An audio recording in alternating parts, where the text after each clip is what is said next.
उर्मिला माधवी, भरत शत्रुघ्न और लखन लाल की यानी महाराज दशरथ के चारों पुत्रों का विवाह संपन्न हो जाता है। चारों बधुएं महाराज दशरथ के आंगन में आ जाती हैं। पूरी अयोध्या को बहुत ही प्रसन्नता होती है।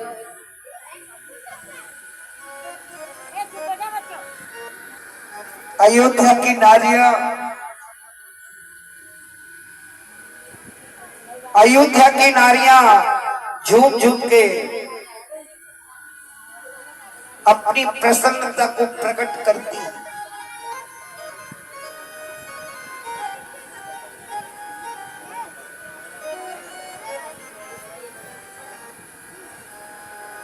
नाच रहे हैं, झूम रहे हैं, नारायण का कोटान कोट धन्यवाद देते हैं। इसी प्रकार कुछ समय बीत जाता है। कौशल्या आकर के कहती है कि आज हमारी ज्येष्ठ बहू सीता जी की रसोई है, बारी बारी से सभी की रसोई होगी। तो सीता मैया ने हाथ जोड़ के हाथ जोड़ करके कह दिया, मां आपका जैसा आदेश मेरे शिरोधार्य है। आज भगवत प्रेमियों सीता मैया राम जी को बुलाती, कहती है प्रभु मैं रसोई बनाने के लिए तैयार हूं, लेकिन भगवान एक बात तो बताइए, मेरे हाथ की रसोई को कौन कौन जमेगा?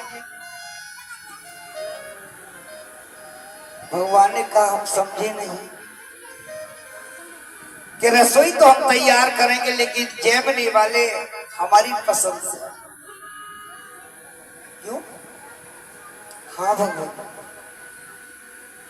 भाई कोई लड़की आती है विवाह करके आपके यहाँ, तो क्या सर्वदा हर बात आपकी ही चलेगी? उसमें कुछ उस लड़की का भी मन की पूछनी चाहिए, बेटा आपकी क्या इच्छा है? तो जब सीता जी से पूछा बताइए आपकी इच्छा क्या है, तो कहा कि हम रसोई तैयार करते हैं, लेकिन प्रथम भोग ऐसे दो महानुभाव आने चाहिए। ब्राह्मण तो ऐसा हो कि कभी किसी के यहाँ न्योता खाने नहीं गया हो। ब्राह्मण कैसा? जो कभी किसी के यहाँ निमंत्रण में न्योता खाने के लिए, दावत खाने के लिए, जैसे बोलते पात खाने के लिए ना गया हो, यानी नौतारी ब्राह्मण ना हो।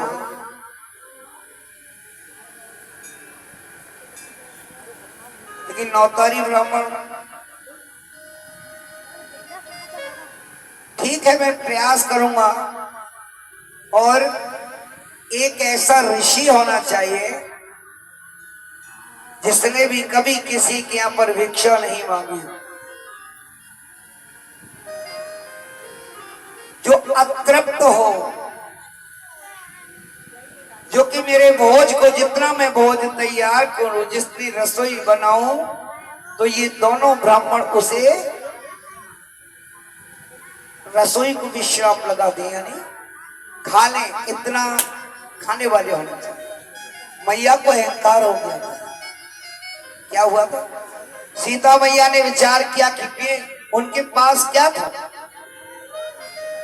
अक्षय पात्र था, जो सूर्य नारायण ने दिया रखा था। सीता जी को अक्षय पात्र दिया था भगवान सूर्य नारायण ने।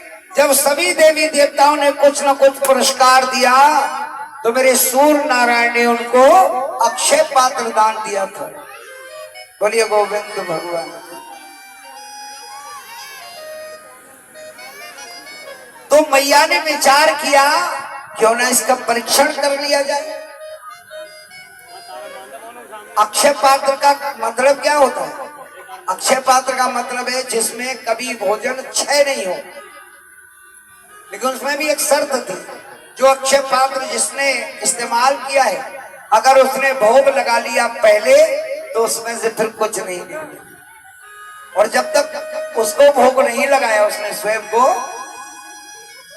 तो फिर कितने भी लोग आ जाएं वो कभी क्षय नहीं होता। बोलिए गोविंद भगवान।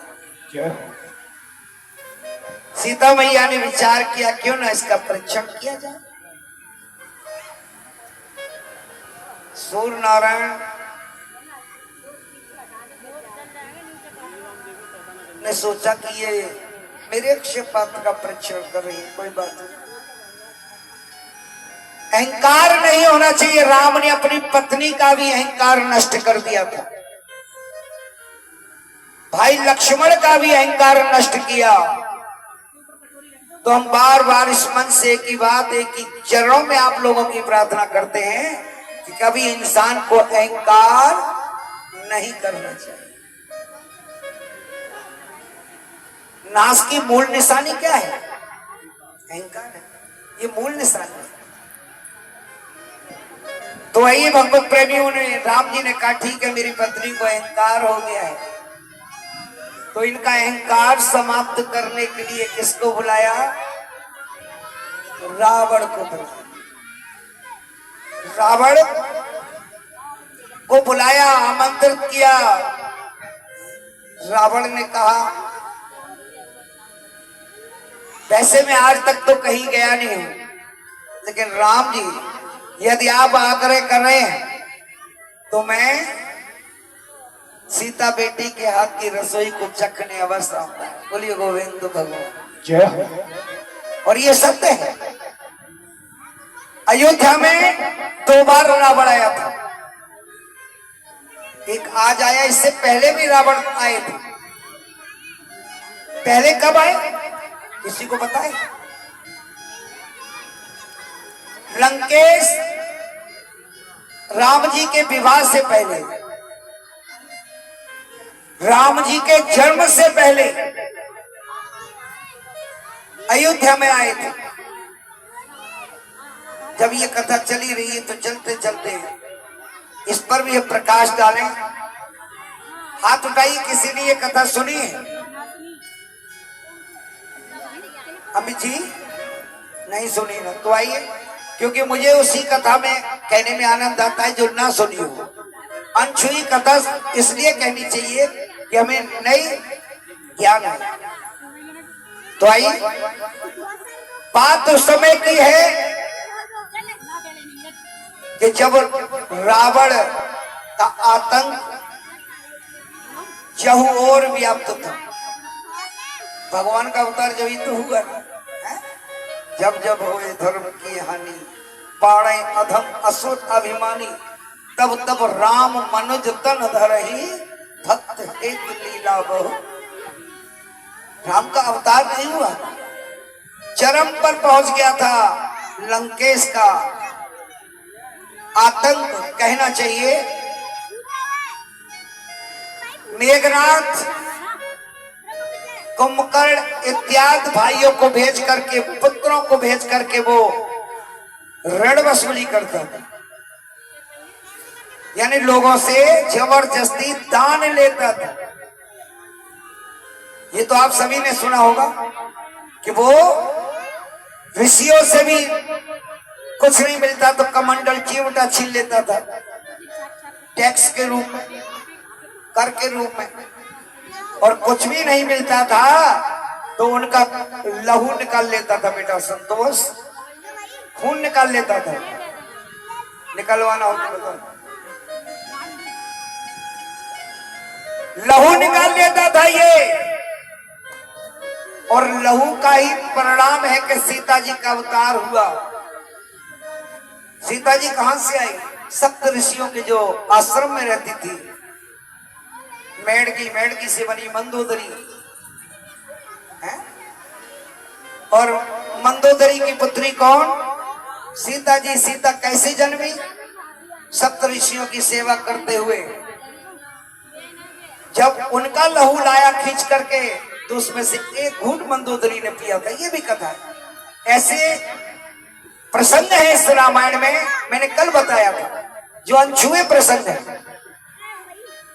सीता जी का अवतार हुआ, कैसे हुआ, ये भी कारण बताओ। लेकिन आइए चलते हैं। तो लंकेश टैक्स लेने के लिए पहले तो मेघनाथ से कहता कि जाइए अयोध्या से आप ऋण कर वसूल करके लाइए। मेघनाथ ने कहा मैं नहीं जाऊंगा, मैं इस दिशा में जाता हूं, अयोध्या की तरफ आप चले जाइए पिताश्री। ठीक। तो आज देखिए बड़ा ही अलौकिक दृश्य है। आज लंकेश आया और अयोध्या के महलों में गया, दरबार में गया तो दरबार में महाराज नहीं मिले दशरथ। तो खबर भेजी कि लंकेश आए हैं। तो मैया कैकेयी ने, सारे निर्णय कौन लेता था? कैकेयी लेती थी, न कि सुमित्रा और न कौशल्या। कोई भी निर्णय, कोई भी किसी को जवाब देना हो तो महाराज दशरथ के बाद राज्य की पूरी कमान माता कैकेयी के पास रहा करती। कैकेयी ने कहा कि महाराज संध्या बंदन के लिए गए,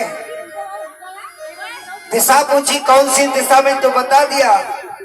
आज लंकेश वहीं पहुंचे और महाराज दशरथ को ध्यान अवस्था में देखा। यहां एक सीख मिलती है,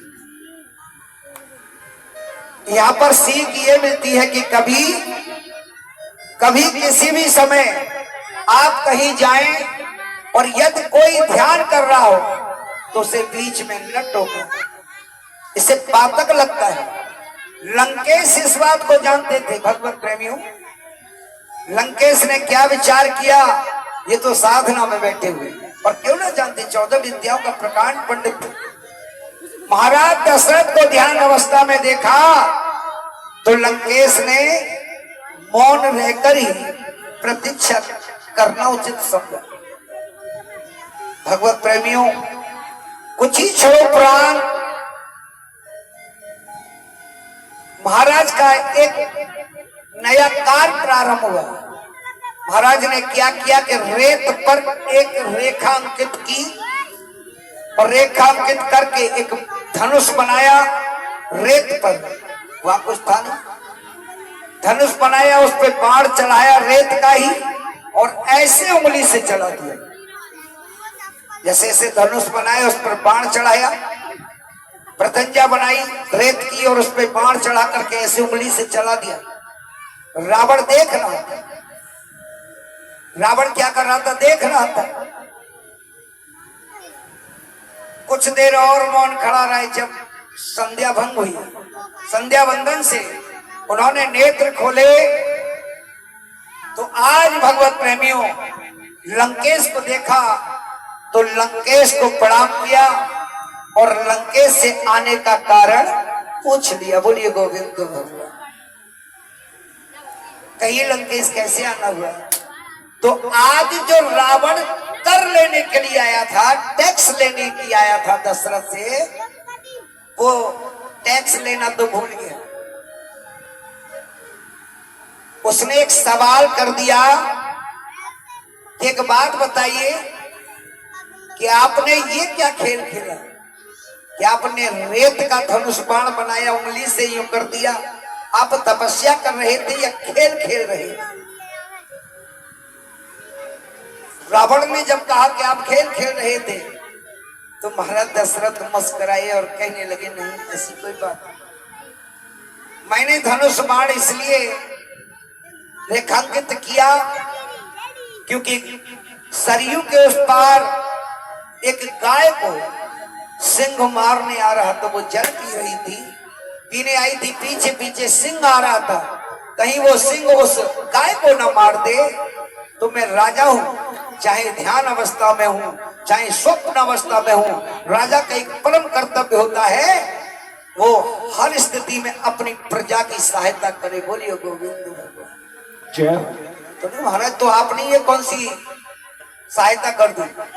रेत का बाण बनाया, उंगली से चलाया, तो क्या नाहर शेर मर गया? आपके पास पुष्पक विमान है क्या? है तो आप पुष्पक विमान मर बैठिए और सरयू के उस पार, गंगा मैया के उस पार जाइए, आपको वहां पर सिंह मरा हुआ दिखेगा और पास में ही गौ माता चारा लेती हुई, जल पीती हुई नजर आएगी। तो रावण ने देखा पहले मैं ये दे दूं कि महाराज दशरथ जो सत्यवादी हुआ करते हैं, कहीं वो झूठ तो नहीं बोल रहे,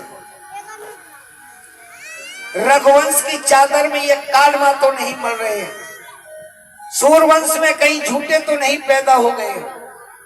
तो पुष्पक विमान पे आज महाराज रावण बैठ जाते हैं, सरयू के गंगा मैया के उस पार पहुंचते हैं भगवत प्रेमियों, तो वहां पर वाकई में शेर मरा पड़ा था और कुछ ही दूर पर गौ माता चारा लेती हुई नजर आई। बोलिए गोविंद भगवान जय हो।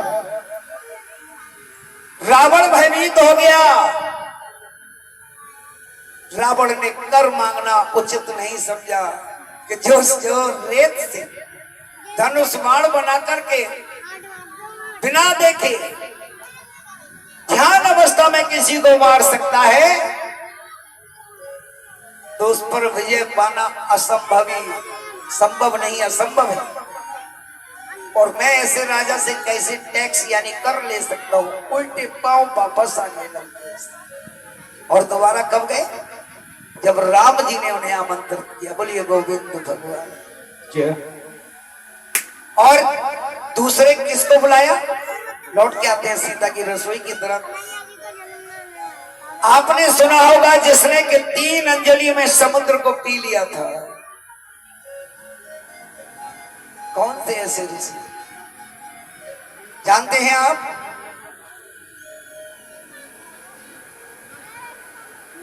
जय हो जय हो। ऋषि ने 3 अंजलि में समुद्र को पूरा पी लिया था। नारायण ने पूछा ये क्या किया? ये तो जीव जंतु सब मारे जाएंगे। बोले मुझे बहुत प्यास लगी, मैं क्या करूं? तूने कोई बात नहीं, हम आपकी प्यास की व्यवस्था बनाएंगे, आप समुद्र देव को आजाद कर दीजिए। तो आज समुद्र देव को आजाद किया। तो आज अगस्त मुनि को आमंत्रित किया कि आइए ऋषिराज, आपकी प्यास की व्यवस्था यह है। लेकिन यहां भी उनकी प्यास पूरी नहीं होगी। देखिए, क्योंकि अहंकार सीता मैया का तोड़ना, उन्हें इनकी पूर्ति डालो। कहां से डालेंगे सीता जी?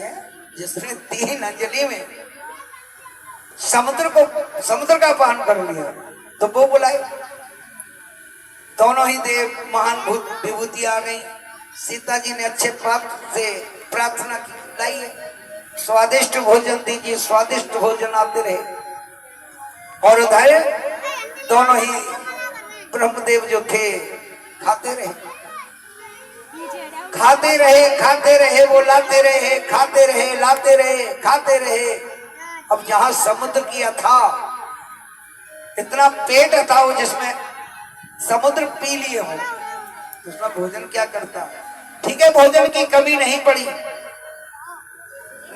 मानते हैं, लेकिन परोसने वाले तो थक गए हैं भाई। परोसने वाले, सीता मैया पसीना आ गया, कहने लगी मैंने सुना है ब्राह्मण देव, शास्त्रों में लिखा है कि भोजन के मध्य कुछ जल ले लेना चाहिए, मध्य में जलपान करना चाहिए, यानी जल को ले लेना चाहिए।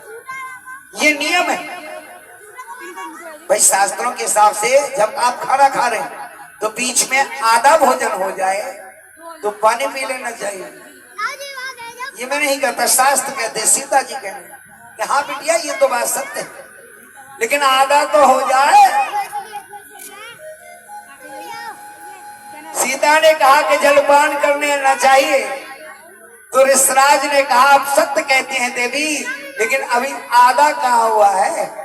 आधा हो जाएगा तो हम अपने आप ही जल मांग लेंगे। सीता मैया ने विचार किया कि यदि आधे में ये जल पी लेंगे तो भोजन कुछ कम लगेगा और इतने में हमें कुछ आराम मिल जाएगा, लेकिन उन्होंने कहा आधा कहाँ हुआ है? फिर शुरू हुआ। बोलिए गोविंद भगवान। चलता रहा। अब तो सीता मैया को पसीना आ गया, घबराने लगी। जो परोसने वाली थी दास दासिया वो भी घबराने लगी, विचार करने लगी ये क्या है। राम जी की तरफ से देखा तो राम जी ने कहा आप तो कह रहे थे ऐसे बुलाना, अभी इनसे बड़े भाई तो आए नहीं, ये तो छोटे भाइयों को लाया हूं। राम जी ने चुटकी ली मैया सीता से, कह दिया ये तो उनके छोटे भाई हैं, इनके विचार करो कि यदि इनके बड़े भाई आ जाते तो क्या होता। अब तो मन ही मन प्रार्थना करने लगे, दया निधान मैं आपकी लीला को समझ गई, अब तो मुझे इनसे उरण कराइए।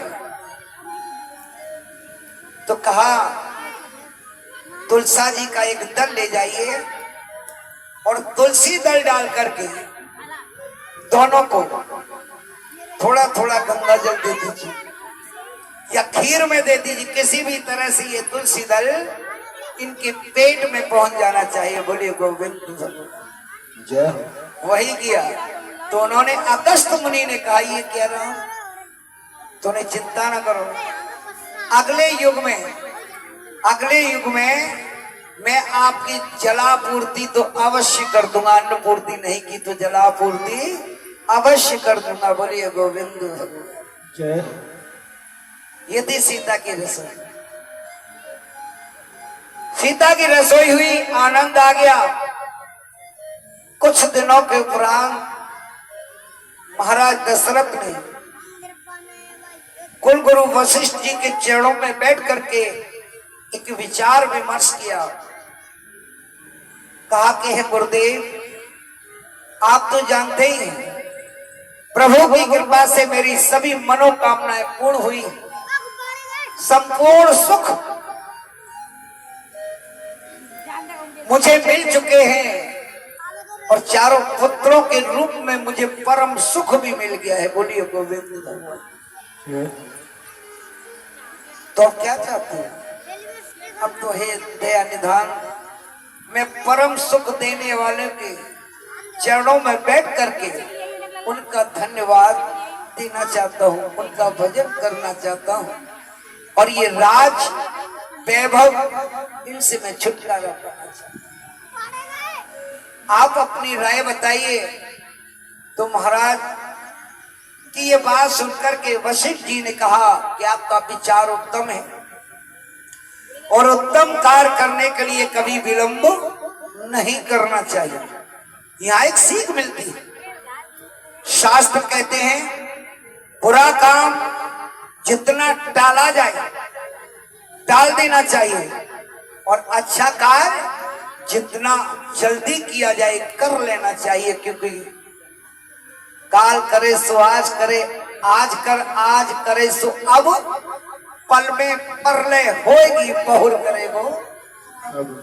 ये संतों ने विचार किया जो अच्छा कार्य वो आज कर लो, उसे कल के लिए मत टाल, क्योंकि क्या भरोसा है इस जिंदगी का।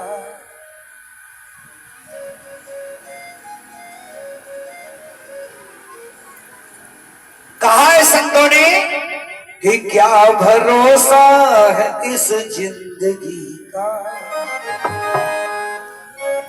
और साथ देती नहीं ये किसी का। महाराज दशरथ ने कहा पता नहीं कब भगवान का बुलावा आए और कब हमें जाना पड़े, इसलिए गुरुदेव मैं जाने से पहले ऐसा कार्य करना चाहता हूं जो कि सच्ची लगन मेरी परमात्मा के चरणों में लगी रहे। कि क्या भरोसा है इस जिंदगी का, हो क्या भरोसा है इस जिंदगी का और ये साथ देती नहीं ये किसी का। क्या भरोसा है इस जिंदगी का, क्या भरोसा है इस जिंदगी का, साथ देती नहीं ये किसी का। क्या भरोसा है इस जिंदगी का, क्या भरोसा है इस जिंदगी का, साथ देती नहीं ये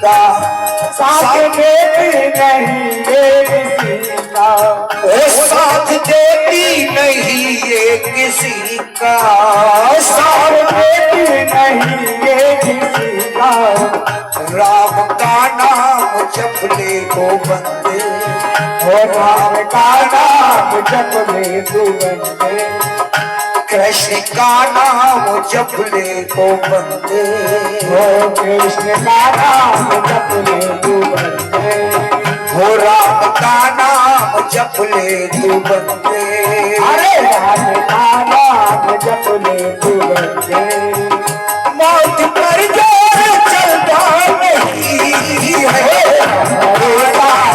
जिंदगी साथ देती नहीं ये किसी का, क्या भरोसा है इस जिंदगी का।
जिसने ध्याया है मेरे हरि को, जिसने ध्याया है मेरे हरि को, उसने दुनिया के सुखों को पाया रे पाया, उसने दुनिया के सुखों को पाया रे पाया, उसने दुनिया के सुखों को पाया।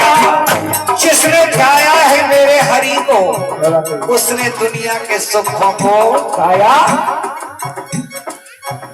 जिसने ध्याया है मेरे हरि को, उसने दुनिया के सुखों को पाया।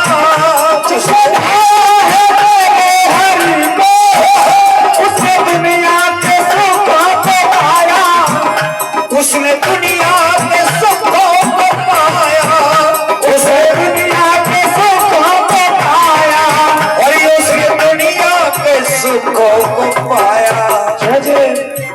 जिसने ध्याया नहीं नाम इनका, वो जिसने ध्याया नहीं नाम इनका, वो जिसने ध्याया नहीं नाम प्रभु का, वो जिसने ध्याया नहीं नाम प्रभु का, और उसकी जिंदगी जिंदगी नहीं है, भरोसा है इस जिंदगी का, साथ देती नहीं ये किसी का, भरोसा है इस जिंदगी का, साथ देती नहीं ये किसी का, भरोसा है इस जिंदगी का।